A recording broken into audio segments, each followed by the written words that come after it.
Welcome back to part 2 of Next on the Tee. We're not done yet. Coming up, more stories, more insight, and more reasons to love this game. Let's dive right back in. Part 2 starts now, right here on Next on the Tee, where golf legends live and your game gets better. Hey, Next on the Tee Nation, thank you so much for coming back and pressing play on part 2 of this week's show, because I've got a pair of doctors who are going to fix everything that's ailing you, whether it's your mental game, so maybe that could use a little pumping up, or maybe it's the PGA Tour, the NIL and college golf that has you feeling sick. Well, my two guests in this part of the show have just the thing for you. We're going to kick it off with our monthly visit from the confidence doctor, Dr. Bob Winters. Dr. Bob updates on the tremendous success his students are having in some of the most important tournaments of the year. He continues to help his players achieve at the highest levels, whether that's in high school or in college or at the AJGA level. He lets us know what social loafing means with respect to our game. We also get into how the PGA Tour talks about growing the game, while in practice it feels like they're doing the exact opposite. First reducing the number of tour cards, and now talking about reducing the number of tournaments in 2027 and beyond, plus relegating other tournaments, maybe down to the Corn Ferry Tour. Then we switch gears a little bit, and Dr. Bob gives us a key for those of us who enjoy tournament play. He helps us play our best when doubt starts to creep in. And then, what is that doubt? Well, spoiler alert, it has to do with believing that you actually belong out there. We get into a lot about that. And then we round out the segment where Doc tells us about what his D.U.M.B, D-U-M-B, golf acronym, what it stands for. Following him, Doc Merrill makes his Next on the Tee debut with me. Doc is the head golf coach at the University of Maine at Augusta. He was an actual medical physician for 37 years up there. When he hung up his stethoscope, the university was looking for a golf coach. Doc loves the game, so he took it on. If you go back to his high school days, he was a 3-sport star. You'll hear a little bit about that. This past fall, he led the Moose to a second-place finish in the Yankee Small College Conference Tournament. For my friends back home in Pittsburgh, they also played a tournament there in the Pittsburgh area, as well as over at State College. Doc takes us inside his roster. You'll hear about some of the great young players that play for him. You'll also hear about the impact the NIL is having on his roster and the unlikelihood he's going to be able to keep all those guys together. Why? Because other bigger colleges are likely to come coach his best players. You'll hear the story of how he met Mr. Palmer at the 1975 U.S. Open at Medina, and the book that Doc is going to be coming out with before long. So, folks, a great hour is coming up for you because the doctors are in. So sit back, relax, let us take your mind off everything else going on in your life for the next little while. Okay, but before we get into all of those great stories and insights, I want to remind you about our friends over at 2 Under.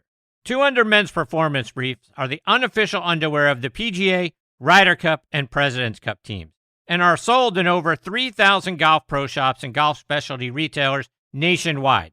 Ricky Fowler is their global ambassador, and over 50 other PGA, Corn Ferry, and Champions Tour players wear them. Just to mention a few, they are David Toms, Jerry Kelly, Justin Thomas, William McGirt, Scott McCarron, and Chris DeMarco. The Joey Pouch technology provides the ultimate male asset management, delivering maximum comfort from the tee box to the boardroom to the bedroom. Go to 2under.com to check out the bundle specials that offer substantial discounts for being a Next on the Tee listener. That's the number 2, UNDR.com. 2 Under, performance in your pants. I also want to remind you about our good friends over at Squares Golf. So Nick here. What if there was a golf shoe embraced by hundreds of thousands of golfers, celebrated for its stability, comfort, and distance? What if this shoe earned the title of most technologically advanced golf shoe by Sports Illustrated? And what if the company behind that shoe spent the last year perfecting a brand new category of golf footwear? Well, the what if is here. Introducing the all-new Pro S2 LT by Squares, a new class all of its own, the perfect blend of lightweight comfort and stable performance. You'll notice the difference. Change your shoes, change your game. Squares. Okay, now back in Next on the Tee with me is the confidence doctor, Dr. Bob Winters. As you guys know, Doc joins me every month to help us think differently, develop confidence, and play smarter out there. You can find him down in Orlando at his Performance Enhancement Company or at the Ledbetter Golf Academy at the Reunion Resort. The work that Dr. Bob does with his players, ranging from junior golfers all the way up to tour players, is simply amazing. He is developing winners at every level. In fact, Doc is one of the early pioneers who developed mental training for junior players. He is also on the board for the next tour, which, as you guys know, is a feeder tour for the Epson and LPGA tours. And I am just so excited that I get to spend some more time with him again this month here on Next on the Tee. Hey, Dr. Bob, how are you, my friend? Happy holidays, Chris. How are you? I'm fantastic, thank you. Happy holidays to you and your family as well. And Doc, as you and I were conversing prior to the show, so many wonderful things are going on right now with your players. I couldn't be more excited that we get to have this time with you because so many great things are happening. Update everybody on what's happening with all those players. Well, for those people who are just getting hit by those nor'easter and snow, the snowbirds up north, we've had, just a lot of great golf here in the last 2 to 3 weeks here in the state of Florida and all over. And over this past, couple of weeks, we had our Florida high school state, boys and girls golf championships. And that was just a wonderful event. It was held up at Mission Inn, Howey in the Hills, just north of Orlando, about an hour. Beautiful tracks, the Las Colinas golf course and El Campeon, and very rugged, for Florida golf courses. The El Campeon golf course is probably some of the highest and lowest elevations in all of Florida. You think you're kind of playing mountain golf, and all the players that come from all the different places like Jacksonville and Weston, Jupiter, and Miami come up and go, wow, I didn't think, Florida had this many rolling hills and like mini mountains here.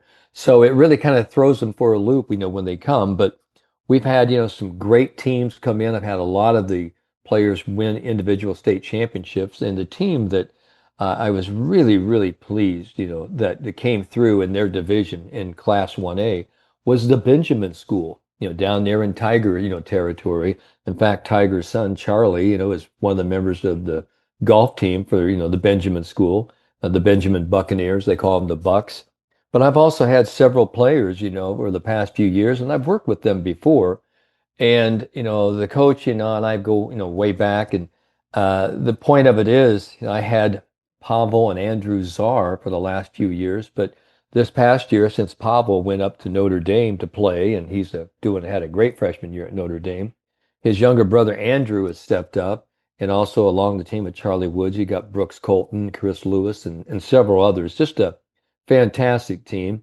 And after the first day, after the first 9 holes, I showed up to the golf course and I wanted to follow, a couple of players. And I could see, that they had their heads down, things weren't going well. And sort of everybody takes a look at the leaderboards and, you got the parents there and the parents are going, we're not doing well, we're not doing well. And so I kind of show up and I see Andrew and he sees me and I kind of just get my head up high and give him a big smile. And I tell his mother, Natalia, I said, I wouldn't be too surprised here if Andrew gets everything started and makes this. She goes, well, I don't know. He hasn't been putting, very well so far. And I said, hey, let's don't be a doubter here. Let's show some optimism and get some great energy here. And it's not that she's ever, negative. She's very positive. But I just came in and, he makes about a 20-footer for birdie, where he had actually, had just pitched out. It was a par 5, and he had a long 3-iron in for his third shot, hit it about 20 feet from the hole, made that putt, and then he went on a tear. He went on making 5 or 6 birdies in the next 7 holes, and that just sort of proved to be sort of this emotional catalyst, the motivation for the Bucks to actually turn it around. And I think young Clint made 5 birdies in the last 6 holes. And they went from almost 10th or 11th place, Chris, to they put themselves just 1 shot, behind, the other team. And so they're in 2nd place. And, coach said, listen, he goes, would you actually do me a favor and kind of talk to the boys and kind of give them just a little bit of a fire up and everything? And I just went to them and I said, hey, fellas, I said, listen, we've got another day of this. Let's go. I said, listen, everybody's playing, for each other, but you've got to play for yourself. And I said, if it is to be, it has to begin and end with me. And I'm sitting here and I'm looking around and I've got Brooks, who I work with, and Andrew I work with. And here I see, Charlie and the Tiger's son. And I mean, it's just an unbelievable group of young, talented golfers, and as well as the whole field. I mean, if you were one of the finalists in the Florida State high school boys or girls teams, you're a hell of a player. And these kids today, Chris, they hit it stupid long. I mean, stupid long. They're so long, and they just really tear up these golf courses. And the next day they go out and I wasn't there, the second day, the final day. But they go out and I know that Tiger shows up, Charlie's mom, Elin, she shows up. And, they actually come in and they win it by about 6 shots. And I think Charlie shoots like 68 and Andrew Czar finished, in second place individually in the tournament. But, to me, I was so proud of Andrew and Brooks because they really came through in that first round and everybody kind of had their heads down. They kind of, they said, "Hey, listen, let's pick ourselves up, by our bootstraps and let's get going here." And they actually sort of lifted their team. So that's what I always talk about, team events. I mean, together, everyone achieves more, but at the same time, you've got to realize that if you don't do it, you can't just be, looking around for somebody else to pick you up. And it happens so often, Chris, in these sports where we do something called social loafing. And social loafing is a sports psychology sort of term that says, well, I won't give my best. Somebody will pick me up. And that's what we call social or sports loafing. And I said, I didn't really want to see any of that. I said, everybody give 100%. Let's see where we are. And now, Benjamin Bucks, are going to be wearing their state championship, ring. And they had just a fantastic performance, as well as a lot of other people. I mean, William Lyle, another one of my great junior students, wins the Class 3A individual title. Sohan Patel wins his second consecutive state, Florida High School Boys Championship, I think, Class 2A. So glad for him. We had Bella Dovey win, the girls Class 1A championship. So a lot of champions, a lot of winners, and I'm just so proud. I don't think you have enough time, on this podcast for me to actually thank everybody, but and congratulate them. But they're just doing some great stuff, and they're owning their games. They're going out there, playing the way they know they can play, really embracing the pressure, and just say, "Come on, let's go. Let's have a blast finding out how good we can be." And so that's sort of really where we are with sort of our junior players. And this week, as you and I are starting right now and talking, I have several players playing all over here in the South and also the Western, United States at second stage of PGA Tour, Corn Ferry Tour qualifying. And boy, that's a pressure cooker. Yeah, so let's expand on that. And to your point, Doc, I've talked to so many players who have looked back over their careers and told me that the pressure that they dealt with at Q school was greater than any pressure even that they faced when they were playing in majors. So we Oh, know it's got to be crazy when they're out there trying to get through because your livelihood depends on whether or not you make it through this. Talk about the level of pressure these guys and gals are dealing with at Q school. well, it's something that, perhaps, we could actually devote a whole program to because there is such an unbelievable outpouring of wonderful young players trying to make it to the PGA and the LPGA and European tours that, they're actually having to fight, for all of these different spots. And the PGA Tour is really cutting back on a lot of these spots, that are being made available to them. To my dismay, because we talk about, growing the game and building the game, and here the PGA Tour is sort of making it closed down. We're making it sort of a very elitist, entitled system, Right? and I don't like this at all. I mean, Me either. I love the old days, when I was out there, qualifying where you could actually sign up for Q school. And if you made it through first stage, second stage, you went to final stage. I mean, it was, what, eight different rounds. But if you made it through all of that, that separated you, the wheat from the chaff. That separated you from saying who can play and who can't play. But now we've sort of relegated to this Corn Ferry Tour qualifying. And I'll be glad to put, my opinions out here on, our program is that here you got pre-qualifying. We got to go through 54 holes. Then you go through, 72 holes, first stage. Now you've got second stage. It's 72 holes. And these 72 holes, are really, really tough because then you actually get to final stage. In final stage, a lot of people feel what we call the relief syndrome. At least you know you're going to be playing someplace if you get to, the third and final stage or the final stage. But really, we have four stages now. We have pre-qualifying if you're not already, um, pre-qualified to get through it. First stage, and second stage, it's just so tough because if you don't make it and you don't make it to final stage, you become a journeyman golfer again. You really cannot set your schedule. You don't really know where you're going to be. And as you and I have talked about before, there's not just a whole lot of different professional tours. There's a lot of mini tours, developmental tours here and there.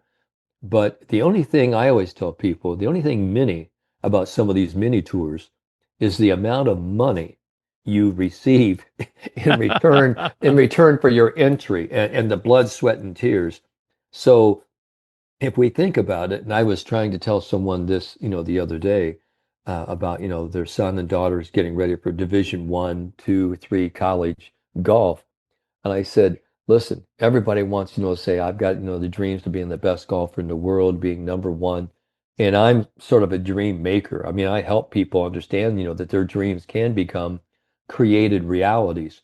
But at the same time, you've got to really, really, really want it. You almost have to want it more than you really want air to breathe because getting, players ready for this stage and the final stage, especially this stage, because all of them, they know it's understated. They know if they either do it or they don't. And there's been so much talk about how we get these players ready for it, Chris.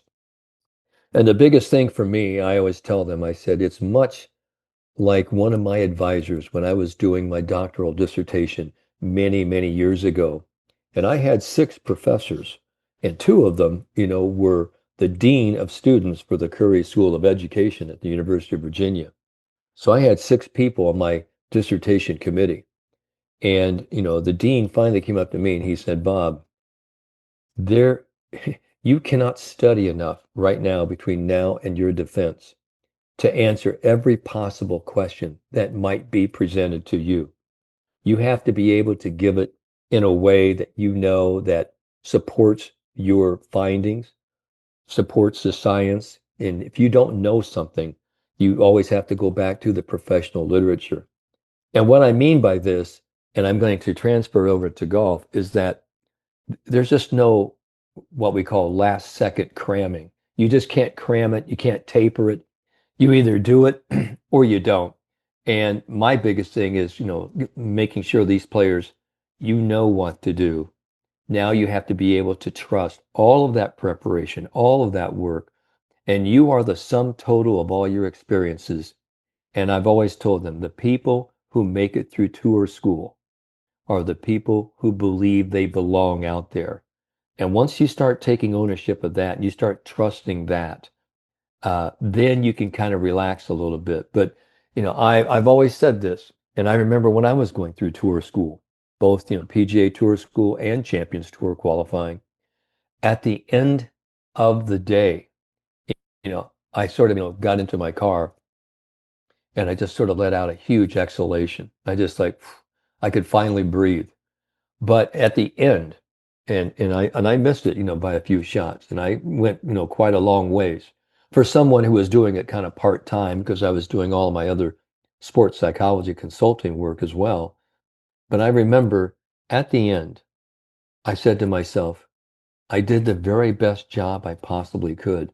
But it was the first time in a week, Chris, that I felt like I could really take a full breath of air because you're just so tight and you don't want to screw up, too much.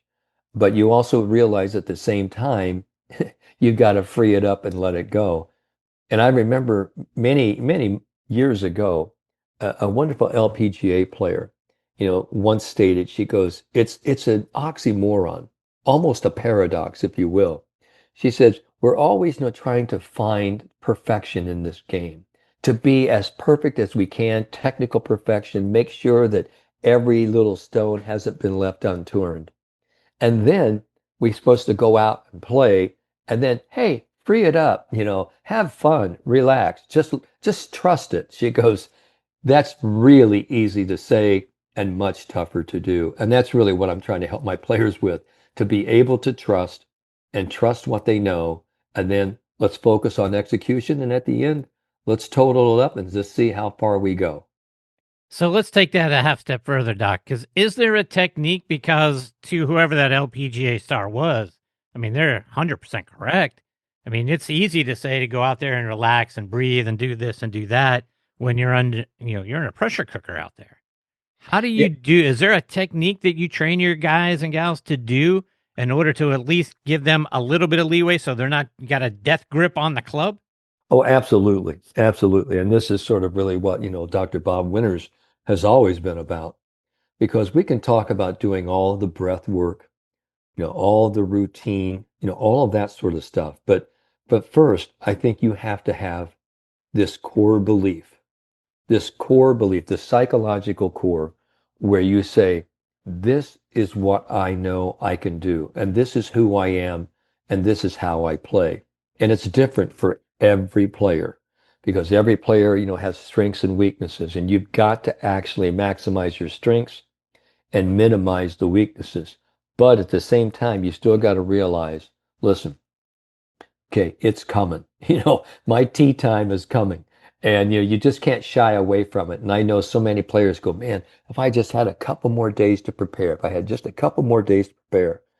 And what we're doing in the days, weeks, and months leading up, to these stages, these Q schools, is getting them really into a wonderful personal playing philosophy, having their routines, being very comfortable, with embracing the pressure, being comfortable with uncomfortable situations, playing in sort of what we call feeder tournaments so they can kind of get their sea legs, underneath them, so they can get a number of what we call mental reps. And this is a really big thing, to having mental repetition. What does that mean? You have to have the reps and physical repetition to build a muscle, to contract that muscle, to demand, the brain, hey, we need more growth hormone here for this muscle. Same thing, when we start talking about building our mental facility, is that we have to, remind ourselves, okay, how many times have I been in, trouble?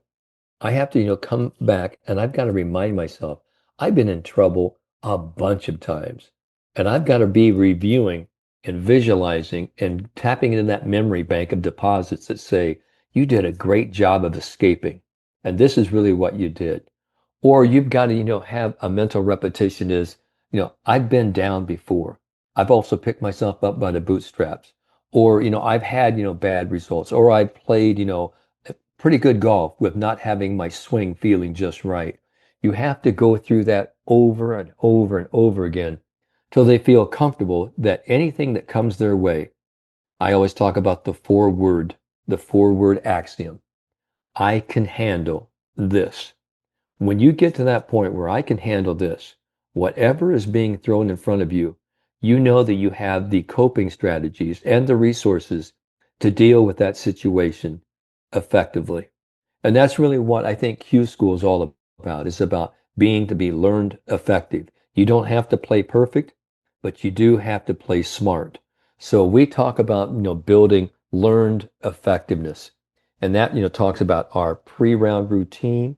It talks about our nutrition. It talks about our fitness, warming up, going out, having a pre-round routine, then going out and actually adhering and committing to what we want to do on the golf course.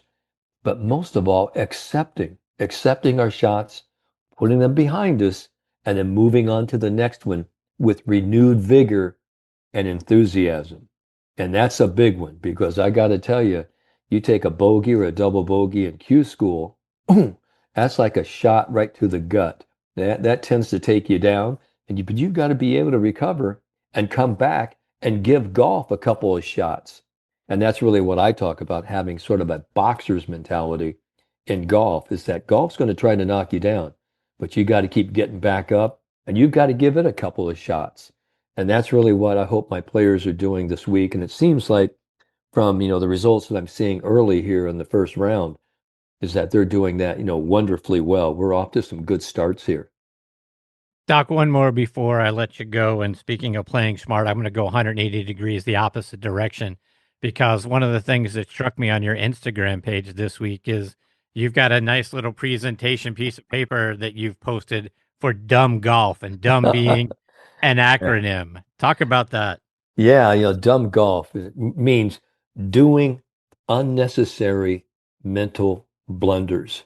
I mean, we, we make so many mental mistakes. And in one of my best-selling books, Mistake-Free Golf, I was talking about the 9 most common mental errors in golf. And I love, dumb golf, because I also made another sort of a little poster called Smart Golf. And we can talk about that another time. But so many players play dumb, meaning the D in dumb means, a lot of players play with a lot of doubt. They doubt their talent. They doubt whether they have the right club, and they just do dumb things, with that doubt. And the biggest doubt that I think a lot of players have is that when they step up, to see a hole and there's a lot of trouble on the right, they don't play, this is what I need to do well on this hole. They tell themselves, don't go right. Don't leave it short. Don't 3-putt like you did the last hole. So they live by, the philosophy of don't. And what we know about don't, the brain doesn't understand don't. When you say don't hit it to the right, that's really we call, the ironic process theory. The irony is what you don't want to have happen, you suppress and you make it to happen. So the ball ends up going to the right. So what we want to do with that, we actually want to say, okay, I know that there's trouble on the right. Now, where do I want to put my focused attention to? What is it that I want to do? And that's why Nike has been such a wonderful company and has such a great logo, because they say, just do it. You give yourself this directive, this mindset that says, here's where I want to go. So we have a lot of things with D, and U means, setting unrealistic expectations, and just really just going through and saying, oh, I have to do this, I have to do that. And then the M is, mental, balance. We're so mentally imbalanced, we become emotionally just all over the place. And then the B, stands for our behavior. Our behavior, we get very erratic. We step into the ball quickly. We just want to get it over with. Like Lee Trevino said, it's to step up there and miss them quick. We just want to get it over with. So we make a lot of dumb moves. But the one thing I want, golfers, whether you're playing now, you're getting ready, getting your stocking cap on, you're getting ready here for next spring. The one thing that you can do, and you can stop being dumb. All right. It isn't that I think people are stupid. I think people are geniuses, but we just fall into sort of this dumb category. How many times has a player, and have, many of our listeners, stepped into a shot, you're not ready. You don't really have the right club. You're a little uncertain. And why don't you take the time to step back and get yourself reset, refocused, and recommitted? Well, 99% of all golfers go, I'll just step in and I'll go ahead and hit it anyway. Maybe I'll get lucky. Well, sometimes they do and sometimes they don't. It's sort of like the blind squirrel in the forest. Every now and then gets an acorn. But really, when it comes right down to it, when people go ahead and hit that anyway shot, the anyway shot goes anywhere. So the one thing I would give to people, and this would be my Christmas gift that you can give yourself, the next time you go play, just commit yourself to say, this is the shot I know I can hit. This is what I'm going to do. And I'm going to give myself a green light. So when I step into this ball, I'm going to swing with trust and I'm going to swing through the ball to the target. And it's funny how that little white, golf ball goes to what your intended focus is. That really for me is, the very best thing I can give people. You never ever hit a shot if you're feeling doubt or you're uncertain. Back off, get to that green light, erase all of that negativity, get into a very positive picture, step in and swing away and start enjoying the game. That's beautiful. That is beautiful, Dr. Bob. Before I let you go, remind everybody once again how they can find you and how they can follow you on social media, online, and get copies of your books. Well, they can find me at theconfidencedoctor.com. That is, my worldwide internet. They can find me also at davidledbetter.com or golfzoneledbetter.com. They can find me on Instagram and Facebook at Dr. Robert Winters or Dr. Bob Winters, or they can either just Google me and they can find me all over. We've been around for a while, Chris, and they can even maybe go to Next on the Tee with Chris Massaro, and they can actually find me there. And if you look up there, you'll find me here along with my great friend Tom Patry. And by the way, Chris, I wanted to say this, and I want you to tell Tom next time you see him. I had a chance to spend some time, a couple of days with him down at his beautiful place there at Twin Eagles in Florida. And boy, we had just a great time together working with some different clients we have down there. And he's such a great guy. And I'm just so glad, that he has introduced me to you. We've actually created this wonderful alliance. And you, my friend, have been a great Christmas gift to me. And I just want to say to you and all your listeners, have a wonderful and happy holiday season. And I hope, that your stocking stuffed and that, every time you look into the hole, the golfing hole, I hope you find your golf ball. There you go. Doc, you're awesome, my friend. I can't thank you enough for coming back again this month. Merry Christmas, happy holidays to you, your lovely wife, and your family. I look forward to catching up with you again in the new year. Thank you, Chris. See you next year, pal. Take care, Dr. Bob. Okay, bye-bye. That's the great Dr. Bob, folks. Again, how wonderful is that guy? He is developing great junior players. They're having wonderful results. And when you listen to Dr. Bob, of course, they're going to have great results. So the things that he helps us through and helps us think better, there's a reason why he's the confidence doctor, and his site is theconfidencedoctor.com. When I came across that wonderful thing, D.U.M.B golf, I thought, this is gold. I mean, you look at D.U.M.B as an acronym, right? And we talked through a lot of that stuff, right? The D being, you're not focused. You have doubt. That's the key word, having doubt. How many times have you walked into a shot where you're not really sure, you're not really certain? Like Doc said, you see the trouble, don't hit it here kind of thing. Don't do that, right? And then, being uncomfortable with the U and unprepared and all of those things. You talked about unrealistic expectations. Right, we're going to go out today and I'm going to break 80. I haven't broken 80 ever, but that's what my expectation is. And as soon as you make a double, now all of a sudden you're going down a bad path. Don't do those things to yourself. The M being things like being mad or being moody. He's talking about how you got this, right? You got this shot. You can do it. Have that positive mindset, and that B being for behavior and erratic and flipping out there and all those sorts of things. Go out on his Instagram page. Take a look at that thing. And kudos to one of the guys who made a comment out there, Bill.Mullen.79, him. Dumb loses more than smart wins. That guy's right on with that comment. I love that sort of thing. But Doc's fantastic as always. I can't thank him enough for everything he's meant to me in this show. Look forward to catching up with him again, like I say, in the new year. Coming up next, making his Next on the Tee debut with me is Doc Merrill. Doc is the head golf coach at the University of Maine at Augusta. He's fantastic. I know you're going to love him. Before I bring him into the show, I want to remind you about our friends over at On Point Golf and their out-of-this-world On Point Golf Ball Marker. And if you don't have one, folks, you really need to go check it out at onpointgolf.us. Get the #1 ball marker in the game of golf. On Point is the only three-dimensional ball marker out there, with alignment technology and a removable coin that is approved to use according to the rules of golf. As you know, putting is all about line and pace. Mark your ball with On Point, engage with your three-dimensional ball marker, and have more confidence in your line, execute the putt, and you're going to lower your scores. Do what the likes of Jim Furyk, PGA professionals, and amateurs alike are doing now.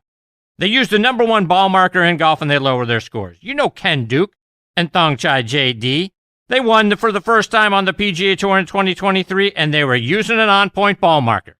Get yours at onpointgolf.us and make more putts. And oh, by the way, you can also customize the removable coin for any club, event, or corporate outing. They make really great tee gifts and custom products. That's also going to help lower your score. I use on-point ball markers. Mine is black and gold, 3D black golf ball with a gold line down the middle to help me line up my putts. It's like having a 15th club in my bag. It's helped my game. Why wouldn't you let it help yours? Again, onpointgolf.us. See what I'm talking about. Order yours today. Holiday shopping for golfers can be rough, but even if you know exactly what they need, a shot, honey, or you're just treating yourself, the pros at PGA Tour Superstore can brighten everyone's game. With the widest selection of package sets, pre-owned and custom-fit clubs, a golf simulator showroom to demo and compare the latest tech, gift cards, lessons, and more. Plus, make shopping easy with buy now, pay later, 1-hour pickup, free returns, and our 90-day performance guarantee. So shop with the pros this holiday at the PGA Tour Superstore. And what's the only thing brighter than your tree? A Sunday Swagger polo, of course. Sunday Swagger's holiday collection features 3 new limited editions: Cotton-headed, Santa Suit, and Buddy, available in men's, women's, and youth sizes. Plus, the return of Jungle Juice. You got festive hat designs include Naughty, Nice, and New Year's 2026. Silent Night? Not with these loud prints. This is the kind of gift that says, I actually tried. And as an added bonus, buy the New York Cat and get first dibs on the New Year's Eve polos. Shop now at SundaySwagger.com because nothing says holiday spirit like outdressing everybody else. Sunday Swagger. Give yourself something worth showing off. Now making his next on the tee debut with me is Doc Merrill. Doc is the head golf coach at the University of Maine at Augusta. He practiced medicine for 37 years in Wells, Maine, specializing in sports industries and helping athletes from high school all the way up to the professional level. Doc earned his undergraduate degree at Keene State College and his medical degree at National University of Health Sciences in Lombard, Illinois. Back in his early athletic days, he was a 3-sports athlete and the winner of the Reggie Marston Football Sportsmanship Award for the state of New Hampshire. Doc has a PGA certification for doctors treating golf injuries and preseason conditioning, and I can't be more excited I get to spend some time with him this week here on Next on the Tee. Hey, Doc, thanks for coming on the show. Thank you, Chris. My pleasure. So, Doc, as I mentioned in your intro, you were a 3-sports star at Keene High School in New Hampshire. You helped lead the varsity baseball team to a 12-6 record your senior season. You were one of the offensive stars on that team, along with Joe Lissett and Blake Richards. You played on the football team. You played on the basketball team. Talk about your high school sports career. Well, it was awesome. It introduced me to some great people. I had great coaches, and I got scholarships. I had a football scholarship to Northeastern through Mike Ginolfi, who was the head coach. He played at Northeastern, was All-American. And I had baseball scholarships, and I had a contract with the Yankees for A-ball, but I decided not to go that route. And I decided to go to school and stuff.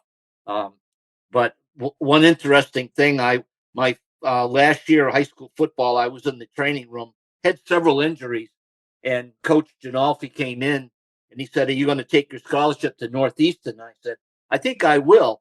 He said, "Maybe you should go to medical school. You've had so many injuries over the 4 years that you're halfway through medical school." And I thought about that. Actually, I wanted to coach. That's what I wanted to do. Well, as it turned out, I went to pre-med at Keene State and then National University of Health Sciences outside of Chicago. So, but anyway, after that, I practiced for 37 years. I had a bout with cancer and spinal surgery, and in my recovery, I thought, I'm going to coach golf. So, because I play golf all the time, and so that's how I ended up, after high school and college, and with my professional degree. After that, I said, I'm going to coach. So I saw an ad. My wife said, you're 70 years old. You're probably not going to get hired to coach at your age. And I said, well, it would be nice just to apply. And 2 weeks later, after the interview, I got a call and I ended up head coach. So been there for 5 years. So it's been a great run. No doubt. And Doc, I read in high school your nickname was Dice. Where did Dice come from? It was one of the football players called me Dicey, and I couldn't kick it. That was my name for a long time. My football coach named me the Fox, so that was another name that I had. He says I was fly as a fox on the football field, so I carried that name, the Fox, for quite a while. But the good old days. But like I said, Chris, I was blessed with great coaches, great parents, and mentors that helped me all along the way. So that's one of the reasons I'm coaching. I want to give something back, something that was given to me, and I love it to be able to do two things in your life. To practice with sports medicine and all the athletes I worked with, and now coaching. Life is good. I'm blessed. I thank God every day I'm blessed. So, Doc, when did you first start playing the game of golf? I played when I was let's see, probably 7th grade. And funny part about it, back in the day in Keene, there wasn't any public golf courses, so it was all private. And there was a cow pasture next to my house. Somebody gave me a 5-iron, and I had a bucket of balls, and I used to go out and hit balls in the cow pasture and try to avoid the cows and stuff. But I started playing with a friend by the name of Brian Abbott. He later on went on tour, and he was the assistant pro at the Pensacola Country Club for years. I believe he's deceased now, but he got me started in golf. Brian Abbott, who was on the basketball team at King High School, he's a great athlete, and so I played all through high school and college. I played at Keene State, and when I went to a national university, I played all throughout the Midwest, and I had a wonderful opportunity to work at the U.S. Open. 1975, I worked at the U.S. Open at Medina Country Club in Illinois, and I met Arnold Palmer, and we had some chats and stuff. And as you know, what a great individual.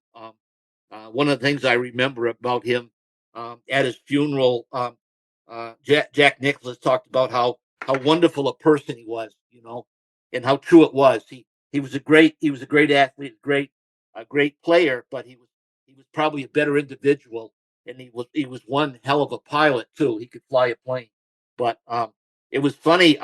During the time they were practicing, I was standing next to his bag, and I was looking at his clubs. They were a mess, and he came up. He said, "Hey kid," he said, "what do you think about those clubs?"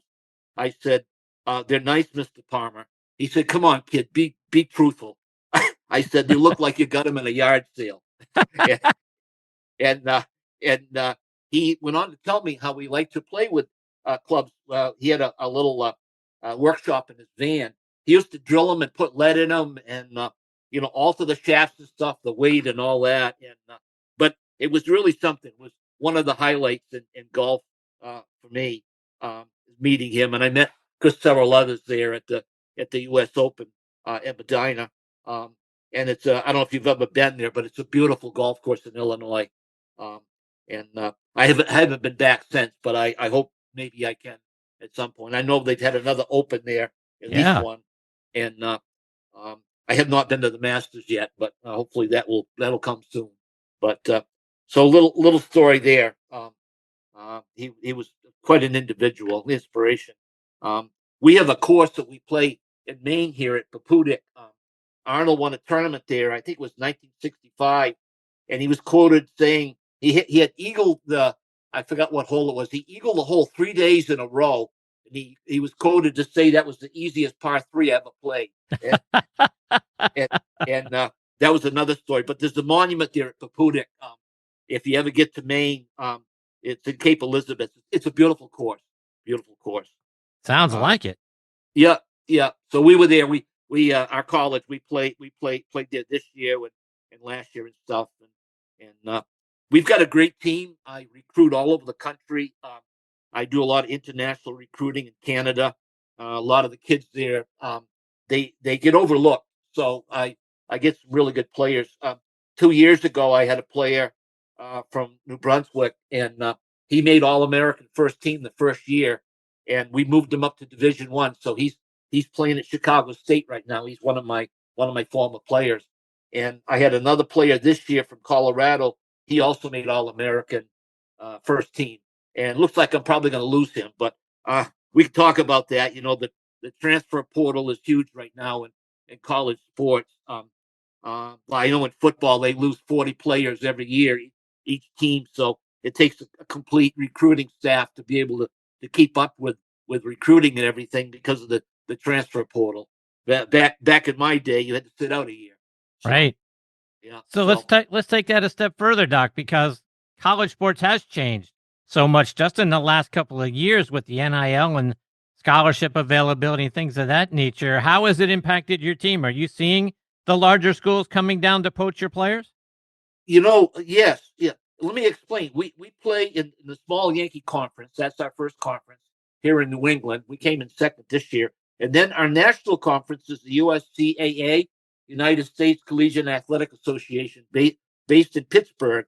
And they have a national championship every year. It's been at Penn State the last 5 years, and I've been able to qualify a team every year. Next year, it's going to Virginia. Matter of fact, one of Arnold Palmer's course, the King's course. But anyways, it's a great conference. We have schools throughout the country. A lot of them are satellite schools, like Kent State. Penn State has 10 teams that they put into the tournament. This year, we were leading day one. We had the lead. We had a 4-stroke lead, and it went away. And that was with 2 freshmen and 2 sophomores. So it was unfortunate. We had it in the bag. We couldn't finish, but this coming year, I'm hoping that we can close out. I know when I was hired, I told the athletic director at UMA, Chris Hart, a wonderful person, that I good chance I might be able to win a national championship in 5 years. So that was year 4. So next year is year 5. We're going to work really hard to see if we can close that out. So that's the deal with the team. So right now, in heavy into recruiting. Let's talk about the team because you guys, like you mentioned earlier, Doc, you guys had a tremendous fall season, highlighted by that second place finish in the Yankee Small College Conference Tournament. Ryan Lay was named to the all-tournament team. Mason Jean made the all-conference team. Arjun Danoa was a solid player all fall season long. How do you feel about how those guys and the rest of the team played this fall? Yeah, I'll start with Arjun. I brought him in from Colorado, and he honestly thought he might be my D player. And boy, I'll tell you, working with him, we just hit it off, and he was so easy to work with. And I have a thing where in my coaching philosophy, I like to play with every player one-on-one other than our regular practice. So we can work on sand play or, maybe anything they want to work on, the mental part of the game. I'm big on that and stuff and trying to stay in the zone. And so he was a big surprise making first team All-American. And then Mason Jean, he came down from Canada. He played before in high school. He played in Ireland, and one of his colleagues I'm going to try to bring in next year. He would be a freshman. I'm hoping maybe to get him next year on the 26 team. Ryan Lay from California, he's my captain. He is transferring. He's heading back to California. One thing we have to deal with, it's very difficult building a golf school in New England. As you probably can know, one of the big things is, oh, coach, I want to play down south where it's warm and I want to play year round. And, I understand that. Your best golf schools are down south, Wake Forest, all of the good schools out west and stuff. So it's hard to compete in New England. Now, we have 2 seasons. We play in 3 conferences. We play fall and spring. So that's good. And, with simulators, I've got the guys in the gym and simulator all year long. And I do a lot of lecturing on the mental part of the game. I've got a book that I'm writing that should be out pretty soon called Above, Down, Inside Out. And it's a lot about the mental part of the game. And so, with my players and stuff, we do a tremendous amount of work on the mental part, above, down, inside out. So, and I'm big on the 15th club too, the rescue club. There's been a lot of books written on the 15th club, and I'm a firm believer that that's the extra club in your bag. That it's confidence. It's when you have a bad shot from the tee or whatever, you need to come back and make a great shot to compensate. The shot before, the hole before, never matters. It's always the next hole. And you've played golf and you've interviewed a lot of professional golfers, and it's always the next hole. And you can't bring that previous hole forward. You got to just put it right down your score and head on.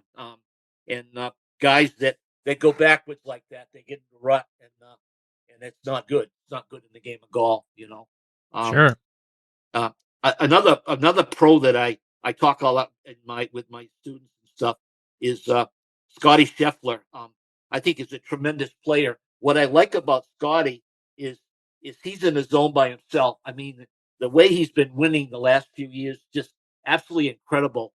And there was an episode, and you probably remember this, where he was arrested going into a Right. tournament, and he goes out, okay, and puts down unbelievable scores. Now, the average person after being arrested, let's face it, you're going to be upset, and your psyche and your composure is going to be, totally gone. And for a guy to go out like that, that just shows you how different he is in the game, So I use Scotty a lot in talking about the way he plays and how he he stays in that zone and stuff.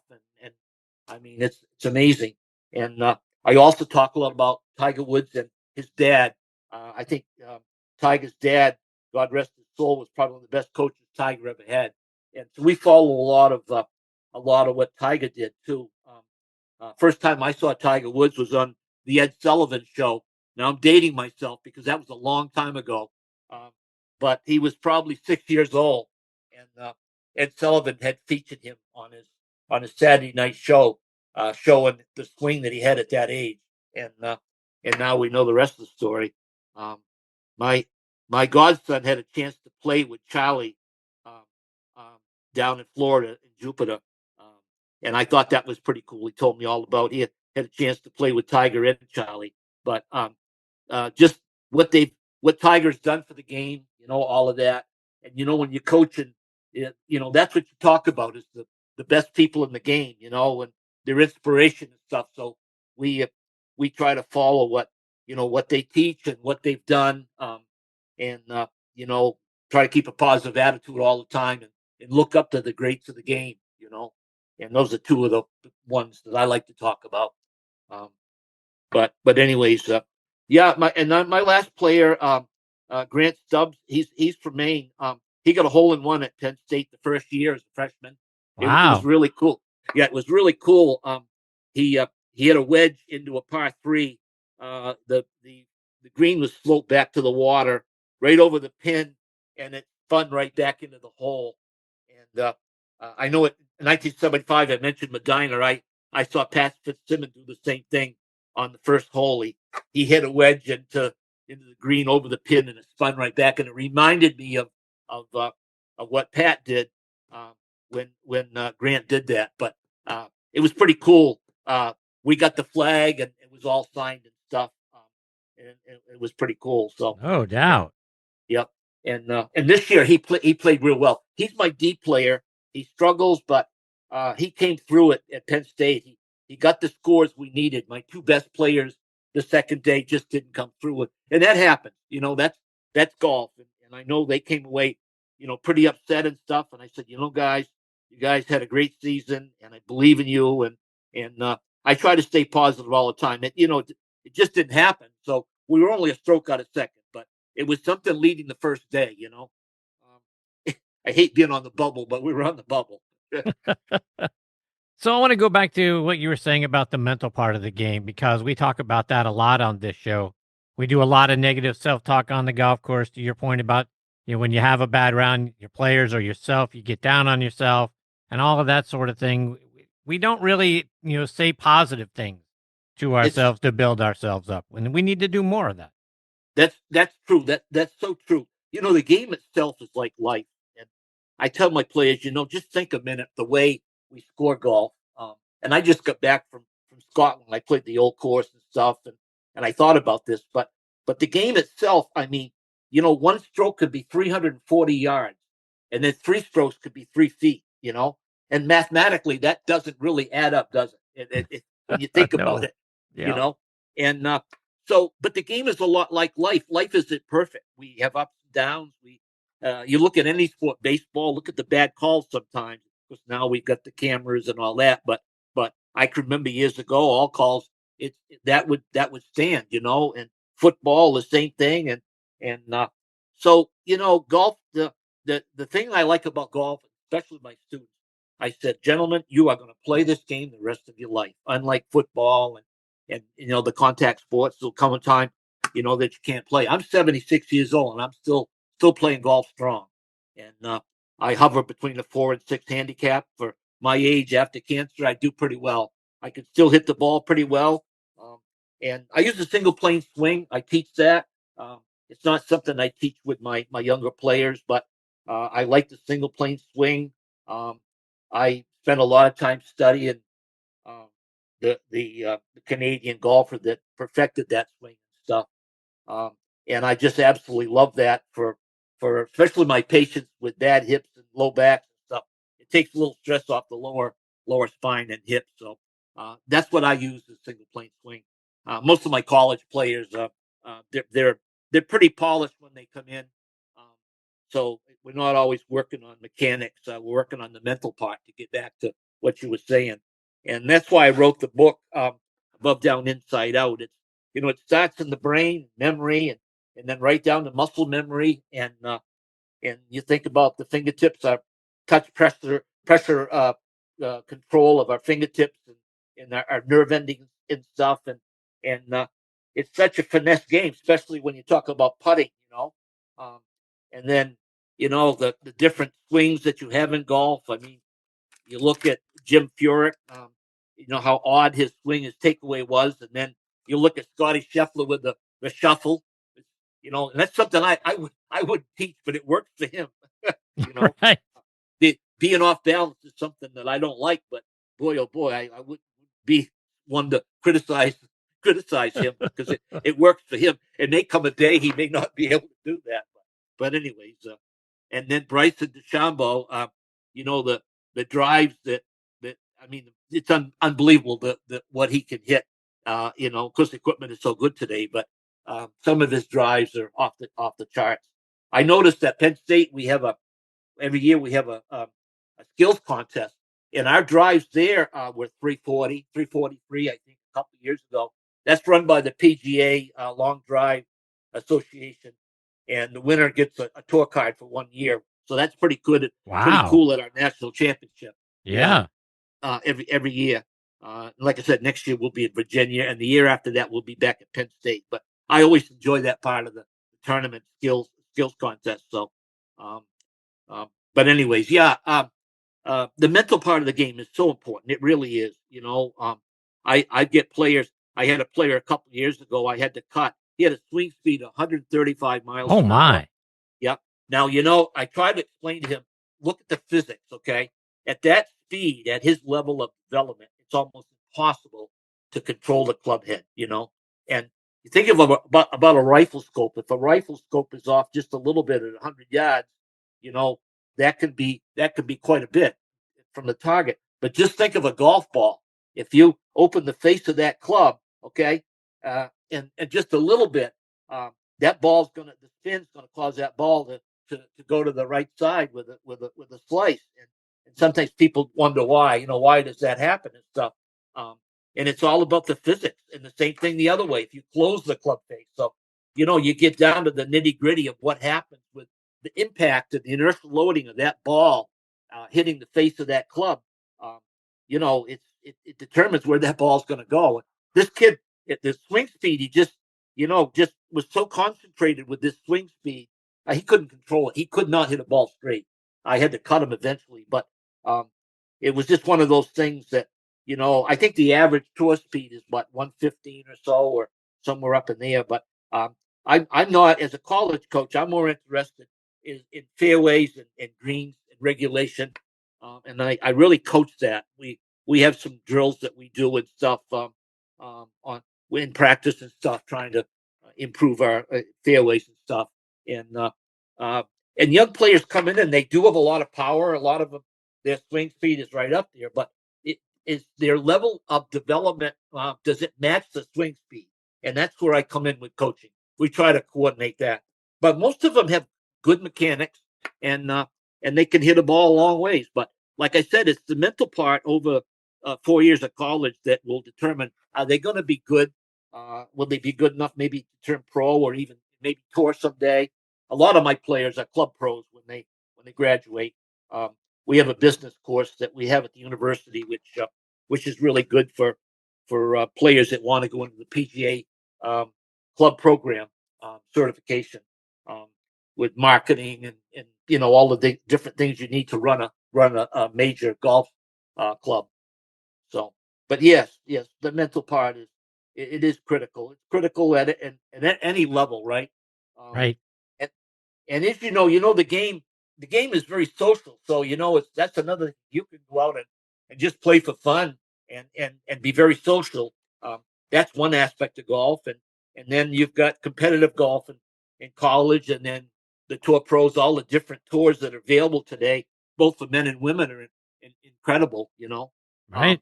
but uh, the social part, I had an opportunity many years ago to play with the President of the United States. I played with George Bush, 43, at the club in Kennebunkport, and it was awesome. He was a great athlete at that point. He was running and in good shape, and but talk about a social event. It was really something. I Playing golf bet. with the president. Yeah, it was really cool. Um, and we during the time we played with him, a friend of mine from Wake Forest, he was my partner. He holed out from over 225 yards, and the president went up and he said, "Let me get the ball." And so President Bush went up and retrieved the ball out of the hole, and he signed it and stuff for us. It, Ah, it, it was pretty cool. no Um, doubt. What's yeah, it like but though trying to tee it up with the president of the United States, and I'm sure he, a you swarm know, of Secret Service guys? he was one fantastic person. And I live in Maine, and I lived in Wells, Maine, Kennebunk, and the compound there. He always had people coming in and out and stuff. And we had this annual fundraiser that we played every year. It was a fundraiser for a boy that had cancer and stuff. And so Bush always played in that. And of course, Barbara had donated so much money to the Maine Medical Center and the hospital. Fantastic family, and it's sad that they're both gone now. But their memory is deep in Maine here, from Kennebunkport all the way up the coast, for what they did here in Maine. Um, but he was a great athlete. A lot of people don't know this. He was drafted by the Yankees. He played first base at Yale, and he was a heck of an athlete. And and I'll tell you, when I played with him, because it was during the time he was president, he could really hit the ball. He could play real well, and he'd run every morning down around the point, Kennebunkport and stuff. And he stayed in good shape. It was sad to see him in a wheelchair, Yeah, but he loved the game of golf, no question. He loved the game of golf, um, and that was another one of the highlights. And what golf has done for me, I mentioned the social part. You could play with some of the greatest people in the world, and they don't have to be a professional, but then again, you meet all kinds of people on the golf course, and that makes it great. I have a I have a group now. I'm 76, and I've had cancer. I have a group we play with. We call ourselves the Sea Flight, and every one of us have cancer, and so that part of it's like a bond where we're out playing together and we support one another, and one of them right now is really sick. I'd hate to say he's fighting for his life right now. Um, and it's sad when you play golf with your friends and stuff, and you lose someone. But I realize again what golf means in life and stuff. It is so much like life itself. So um, indeed. yeah, And but Doc, there's some things that you mentioned here that I want to kind of go back to. First of okay, all, a lot of your players come to you and they're polished, and kids that yes. are growing up in the game, they've had instruction, they've had golf coaches and things of that nature, make their way up through high school and now onto your team. How do you deal with a student or a player of yours who's got a golf instructor kind of on the side, and then you're also working with them? How do you manage that relationship? That's a good question, Chris, because that happens all the time. And I'm all for having more than one coach, and I'll explain what we did at Penn State. But being a head coach, I kind of like to oversee everything. Okay, and I try to work a lot of players, like you said, and a lot of pros today. They have their personal trainers, they have personal coaches, swing coach, putting coach, a sight coach. So sometimes having that many coaches can be a problem. But then again, if it works and you coordinate that, it can be an asset. Okay. I'll give you an example. When we went to Penn State, I brought in a tour caddy, this friend of mine, and in practice, I had him right out with us with two of my assistant coaches, and he set up some putting drills while we were practicing every hole, um, using bottles and stuff, putting to different slopes on the green and stuff, and it did help a lot. Um, but like I said, as long as we can we can work together for the benefit of the athlete, it's a good thing. But sometimes mentioning that player that hit 135, that was a problem with the pro he was working with. The pro was so excited about this swing speed at his age that and they were working in a simulator. And But when he got out on the course, there was no way he could control that swing at his level of development on the golf course. And I ended up cutting him. Right. But, so that was a problem because his personal coach was focusing on swing speed. And it's all well and good, some of the players that have the high swing speeds, but the thing is, it's all about scores. It's all about going low, right? Right. Especially in competition. So if that's how I coach. Is I want everybody to get better. The player from California that I brought in, he had his handicap was a little high, and his average scores and stuff. But we got it down. We got him down in the mid 60s, and Wow. that was within a couple of years. So and when I recruit, I look at their stats. I look at their swing speed a little bit, but the most important thing is average scores, average tournament scores, handicap, okay, and also what have they played in? Have they been overseas to play? Like Mason Jean, when I brought him in, I knew he was playing in Ireland, and I knew that he was going to play at a pretty good level.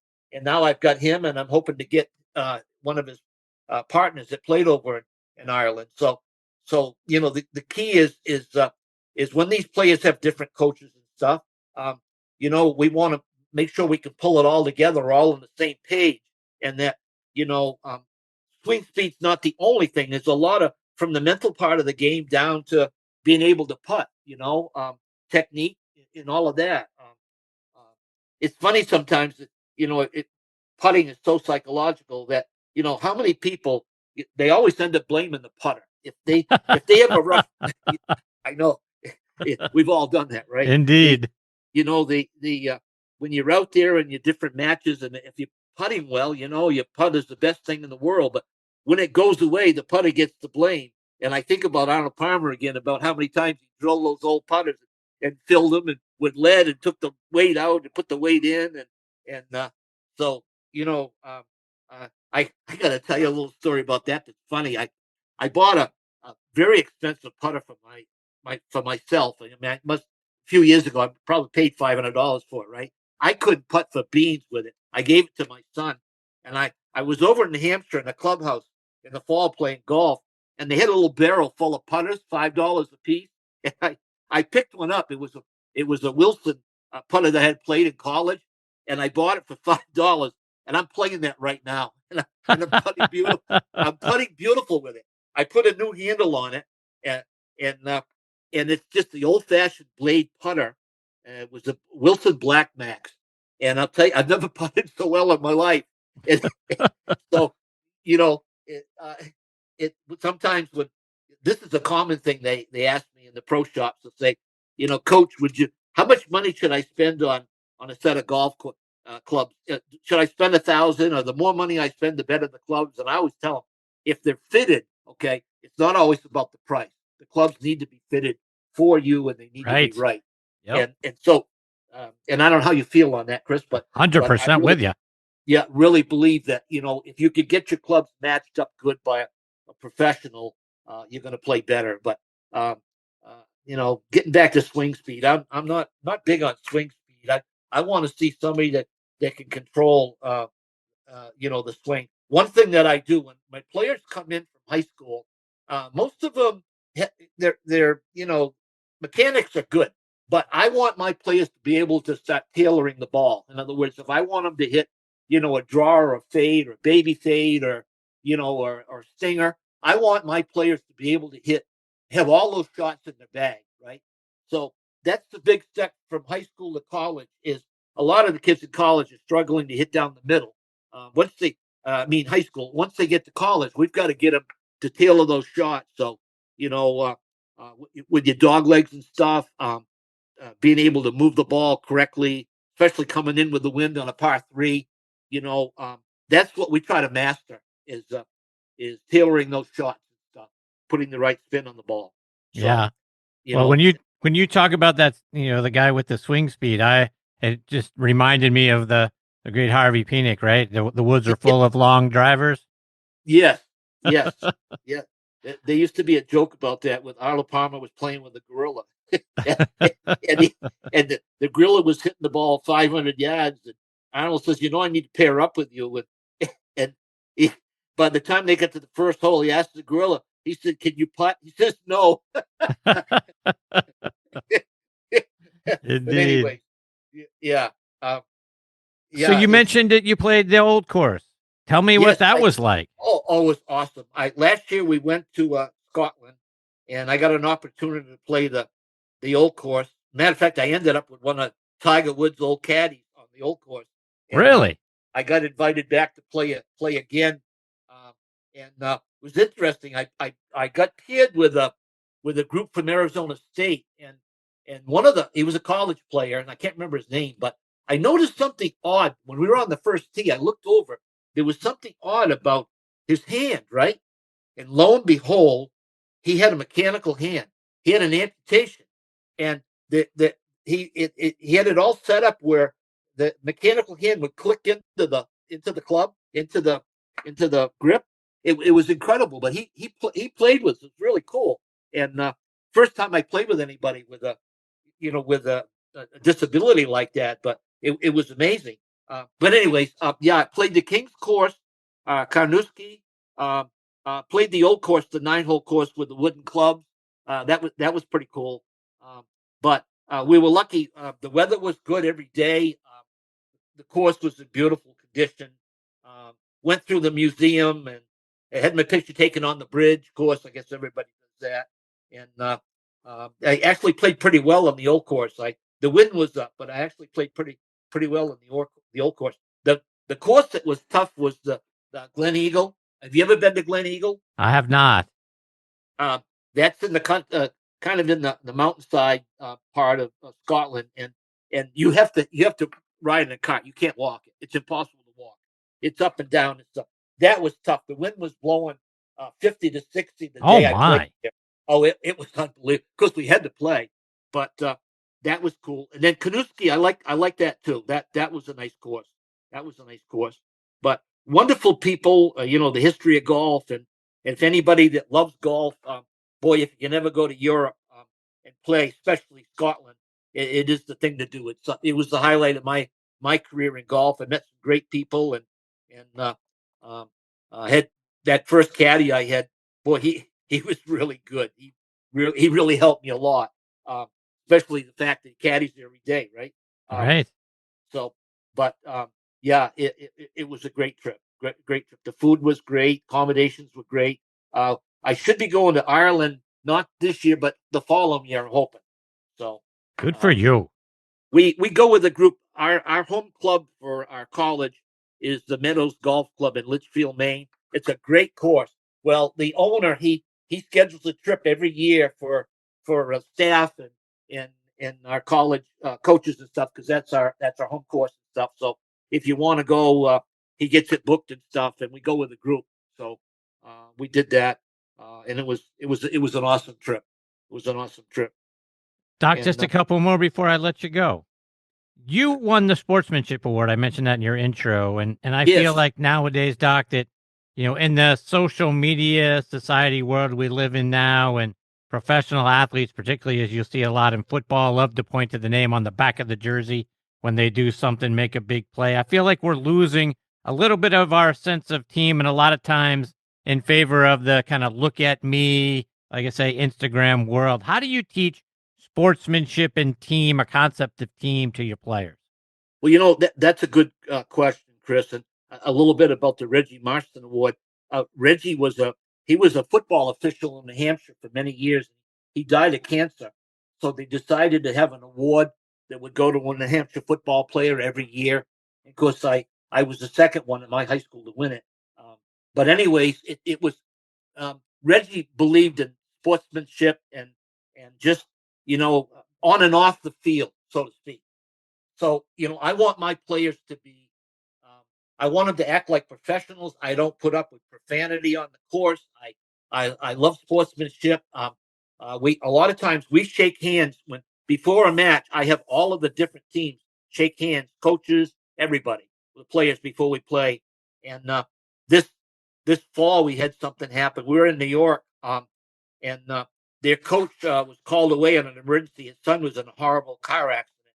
Anyways, I got up and I prayed, and it was so great. I prayed for his son, and I prayed for his team, and just that was an example of the way I was taught that we give back as much as we can, and we cherish the people that we play with, and we cherish the sport that we play, and but yes, I coach that. I want my players to not only love the game but enjoy the competition. Um, the other thing is getting a degree. That's big. I've lost players that have flunked out. Um, our players are required to carry 12 credits and with a C average and stuff, and that's important. They've got to do the work, and we supply tutors and all that. But again, it's all part of building character. When I was at Keene High School, I had some great coaches and teachers. They always talked about character, and at that age, you say, what are they talking about? Let me tell you something. You learn what character is. And so, when it comes time to pray for somebody for something like that, or do anything you can for competitors, and shaking hands, and demonstrating that you love the game and the players that play the game. That's something I learned a long time ago, and I was proud of winning that award because he was Reggie Marston was quite a man. They don't offer that award anymore. I don't think they. I was one of the last ones to receive that. Um, I think there was one player that from Manchester, New Hampshire. I think he won it after I did, and he went on to star in Arkansas. He was a great player and stuff. But anyways, that award was retired some years ago. I won that in 1968. So, Doc, as we look ahead to spring, Yes. what are you looking forward to? What's the team looking forward to? What can all of the fans of the team and the school look forward to from you guys as we get into the spring of 26? So we just ended our season. So now we're in the simulators. We're in the gym. We can still get out if the weather's good, but right now in Maine it's very cold. So we got the simulators and the gym. What I do is I take each athlete, and being in sports medicine, I look at their upper body and lower body. So there are some that need a lot of work on rotator cuff, shoulders, upper back muscles. Some because we use the ground for power. We want to work on their hips and their legs and stuff.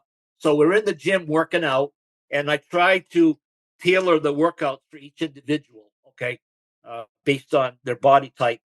Mason's really he's wiry, he's small. He's only about 140 pounds, but he's a lot of power, lot of power in his swing.